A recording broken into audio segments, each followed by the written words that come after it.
L'interprétation des rêves, c'est une dimension qui nous amène à se connaître dans les multidimensions de notre vie.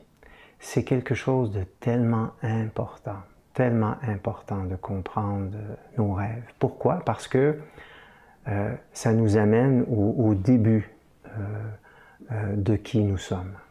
C'est comme si on regardait les plans d'architecture d'une maison et qu'on déterminait chacune des pièces, comment on allait positionner nos choix, nos décisions, nos goûts et cette belle aventure qu'est la vie. Donc, travailler avec les rêves, c'est retourner et aussi atteindre cette origine-là pour comprendre nos aspects positifs, mais aussi nos dimensions négatives. Donc, quand on a des problèmes dans notre vie, on doit comprendre que la meilleure façon de savoir ce que représente la conscience et l'inconscient en psychologie, c'est de représenter comme un ordinateur vivant qui enregistre des mémoires positives et négatives, et ces mémoires-là vont amener la constitution de qui on est. Donc voilà, depuis plus de 25 ans, le Centre de recherche et d'enseignement UCM œuvre dans le langage symbolique. Donc on est vraiment pour nous très heureux de pouvoir collaborer aux recherches et aussi d'être maintenant le centre numéro 1 au monde dans la dimension de l'étude du langage symbolique.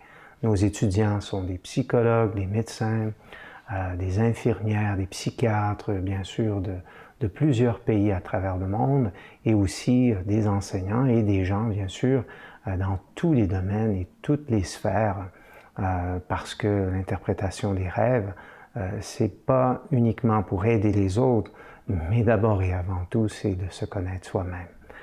Donc, on va aujourd'hui débuter avec une analyse de rêve qu'on va faire ensemble avec un sujet déterminant dans nos vies. La dynamique relationnelle de notre vie, c'est d'une certaine façon la multiplication de qui on est. Parce qu'à travers les relations, on fait des choix. On dit oui, on dit non, on invite une personne dans notre vie à collaborer, que ce soit au niveau amoureux pour le couple, ou que ce soit aussi dans le niveau du travail, de l'amitié. Et parfois, on peut avoir des surprises, dans le sens que on débute une relation, on est sûr que c'était la plus belle relation bénéfique qui soit, et on se rend compte qu'on se retrouve avec des problèmes. Et bien sûr, dans les couples, dans le mariage, c'est souvent quelque chose qui peut bien surprendre par rapport au début qui est tellement beau, qui est tellement merveilleux. Comment ça se fait qu'après 6 mois, ou après 1 an, 2 ans, 3 ans, on se retrouve avec une personne qui ne correspond plus nécessairement à la personne qu'on avait rencontrée. Donc les mémoires sont quelque chose de très important pour comprendre les mécanismes de l'inconscient et du conscient. Le conscient, c'est ce qu'on connaît de soi, c'est aussi ce qu'on présente aux autres, c'est aussi un peu comme le desktop de notre ordinateur, donc c'est ce qu'on communique, c'est ce qu'on voit, et l'inconscient se rapporte à des dimensions de codes fondamentaux, d'aspects de mémoire, qui sont là, endormis parfois, donc depuis très très longtemps. Et au fur et à mesure qu'on vit nos expériences, mais ces mémoires-là s'intègrent, s'activent, corroborent avec le conscient et va entrer bien sûr dans nos pensées, nos sentiments, nos actions. À travers les rêves, on est en mesure de comprendre les dynamiques aussi de ce qui peut se faire comme changement.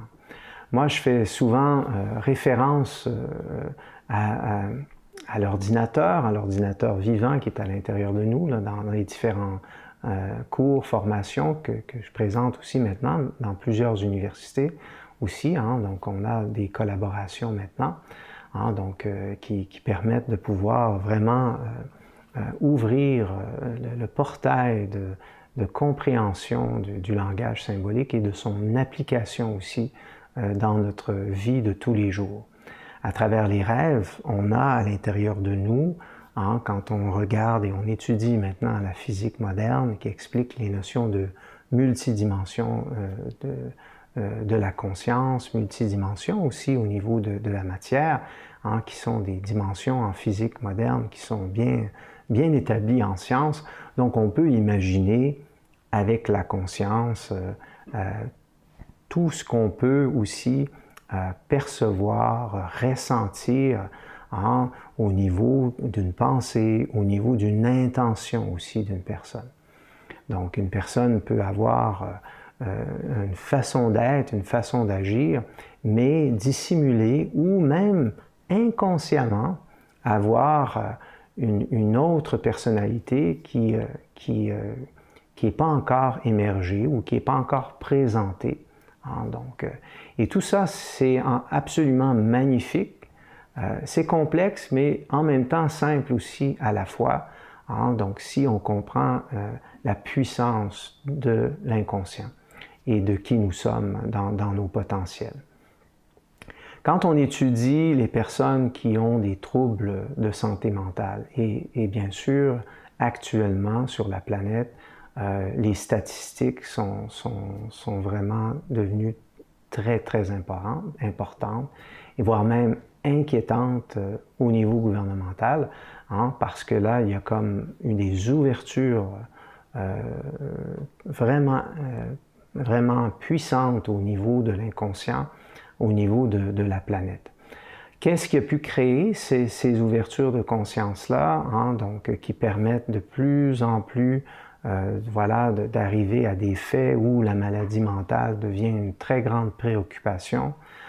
C'est l'arrivée de l'Internet, c'est l'arrivée de la technologie qui, d'une certaine façon, stimule, fait avancer notre intelligence. L'intelligence humaine n'a jamais été aussi, disons, stimulée dans l'époque qu'on vit actuellement. Constamment, on est en face de l'information.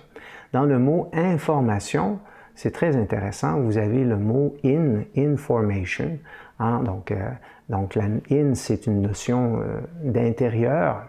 Le « in » devient l'intériorisation de la formation. Donc, l'information nous transforme. L'information amène des nouvelles données en soi. L'information, c'est la base de l'éducation aussi. C'est la base aussi de la programmation, de l'évolution d'un enfant à travers ces étapes de deep learning, d'apprentissage profond, où l'enfant, lui, va apprendre le mot « maman », par exemple, en entendant « maman » prononcé plusieurs fois, lié à une émotion, lié à une personne, lié à une interaction. Au début, le mot « maman » n'a aucune signification, sauf être une vibration. Et plus il va intégrer des images, plus il va regarder, interagir, l'entendre sur de multiples angles, éventuellement, il va comprendre « ça c'est maman, ça c'est ma maman ». C'est tellement beau ça, vraiment tellement avancé de comprendre les processus de deep learning. Et quand on étudie et qu'on approfondit les mécanismes en intelligence artificielle, on retrouve les mêmes phénomènes, les mêmes dynamiques. Tout récemment, entre autres, j'ai fait une conférence avec un groupe d'intelligence artificielle qui sont à Silicon Valley et qui sont aussi dans plusieurs pays du monde. Et c'était très intéressant la formation qui a été présentée, dans le sens que, bien sûr, c'était tous des ingénieurs en informatique, de haut calibre aussi, là, par le travail qu'ils font en intelligence artificielle. Et là, on faisait les parallèles ensemble entre la dynamique de l'intelligence artificielle versus le mode de fonctionnement de la conscience humaine. Dans la robotique, par exemple, pour comprendre une table, un robot va avoir besoin d'à peu près 10 000 images de tables. On va uploader 10 000 images, des tables, des rondes, des carrés, des bleus, des rouges, des en bois, des en métal. On va lui envoyer une base de données qui va par la suite permettre qu'il puisse faire son deep learning. Donc quand il va aller sur Internet, lui, il va en ajouter des centaines de milliers de tables. Et il va les repérer à travers ce qu'on lui a présenté comme forme géométrique, exactement comme un enfant aurait un mot associé à une forme de vibration ou de structure ou d'objet. Et là, par la répétition, l'enfant va savoir ce que ça veut dire et va être en mesure éventuellement de pouvoir le comprendre. Donc bien sûr, la robotique est bien loin encore d'égaler la conscience d'un être humain et aussi toute sa dimension d'inconscient. Le mot inconscient, souvent, peut être quelque chose d'un peu mystérieux ou un peu vague pour certaines personnes. La meilleure façon de comprendre ça, le rapport avec l'ordinateur nous permet de comprendre que dans un ordinateur, on a des codes fondamentaux, on a des codes plus profonds, on a une mémoire qui est là. Donc l'inconscient, c'est les codes fondamentaux, c'est ce qu'on ne voit pas sur l'écran d'ordinateur, mais qui font en sorte que ton ordinateur fonctionne. Donc quand tes codes fondamentaux, tes archétypes, tes influences, tes forces positives ou négatives, ont pu, d'une certaine façon, être travaillés, évolués, voilà, progressivement avec le temps, mais bien sûr, tu fonctionnes bien.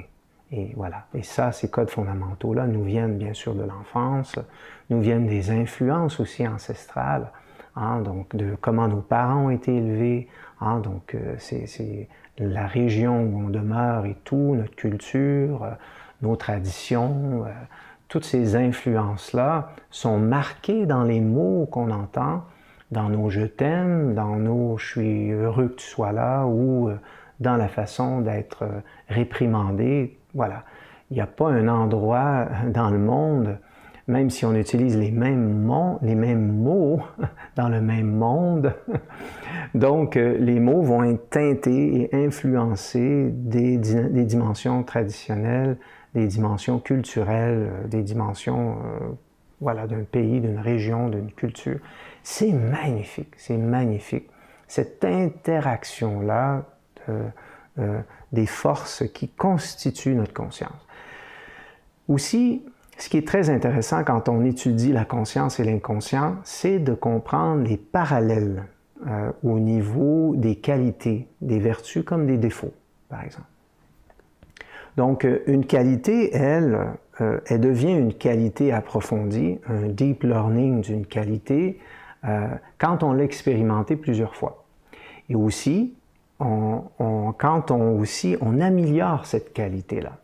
Parce que quand on individualise les qualités, on a une tendance à faire ça, par exemple. On peut dire à une personne, « Ah, voilà, toi, tu es patient » ou « Toi, tu es gentil » ou voilà. Donc, mais la gentillesse ou la patience a aussi un apprentissage approfondi à faire. Pourquoi? Parce que la gentillesse, sans la justice ou sans l'amour, ou sans c'est pas vraiment de la gentillesse.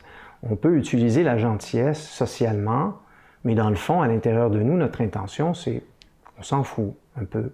On n'est pas vraiment gentil. On est gentil par la façade. Donc, et ça, c'est intéressant. Ça, c'est intéressant de savoir que chaque personne peut utiliser un certain type de qualité, mais pas l'exprimer de la même façon.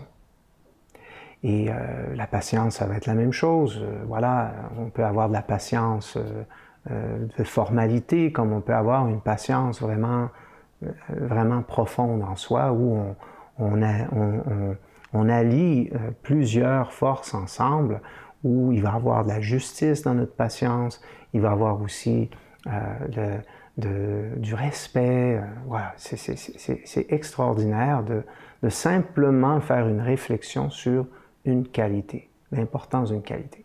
Donc le langage symbolique, lui, est codé comme ça. Il est codé, lui, par rapport à des objets qui vont représenter des dimensions conceptuelles, des dimensions émotionnelles, des dimensions pratiques. L'ensemble de ces facteurs-là, plus les mémoires associées à un objet, par exemple, si c'est la table de votre grand-père, elle n'aura pas la même signification que si c'est simplement une table, voilà, en général. Donc le contexte, le lieu du symbole, la table est dans la cuisine, la table elle est dehors, la table elle est influencée cette table-là, on ne fait pas les mêmes choses. Donc c'est les combinaisons des symboles qui font un langage approfondi.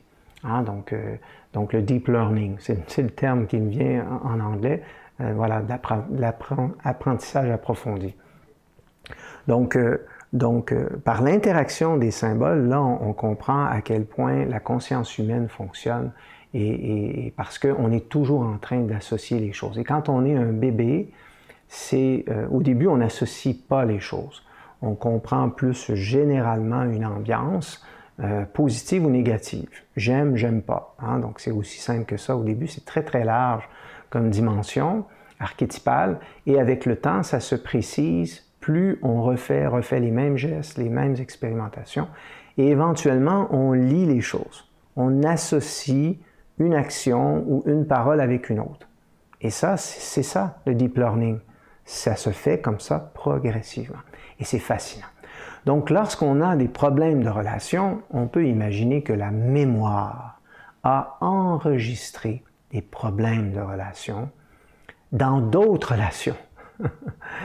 Donc, ce qui veut dire que tu te retrouves avec un problème relationnel dans ton couple, ça va pas bien, c'est intense. Tu penses que c'est juste cette relation-là qui va pas bien, mais dans le fond, plus tu vas entrer dans les codes du pourquoi ça fonctionne pas, à travers les rêves entre autres, qu'on peut voir ça, plus tu vas t'apercevoir que ce problème relationnel que tu as, il est lié à des anciens problèmes qui peuvent même se retrouver dans tes parents, dans ton enfance, dans la façon dont on te tenait le biberon. Si ta mère était impatiente quand elle te donnait le biberon ou quand elle te donnait le sein et qu'elle avait des colères ou voilà. Bien sûr, si elle allait bien, puis voilà, la maman, c'est merveilleux, c'est tout un beau symbole archétypal, mais disons qu'il y avait des problèmes. Mais tu peux imaginer le deux, le relationnel, toi, ta maman, la façon dont tu te nourris, que tu es nourri par l'autre. Donc, tu enregistres cette énergie-là de mixage d'informations entre une forme d'amour et d'impatience en même temps. L'amour que tu reçois a une dose d'impatience, une dose de petite colère puis de frustration. Automatiquement, quand tu es marié, quand tu es avec un enfant, tu retrouves ta mère dans plein de relations. Et là, en fin de compte, c'est tes codes fondamentaux qui ont pu se programmer d'une certaine façon. Et c'est ça le grand travail qu'on a à faire pour se connaître.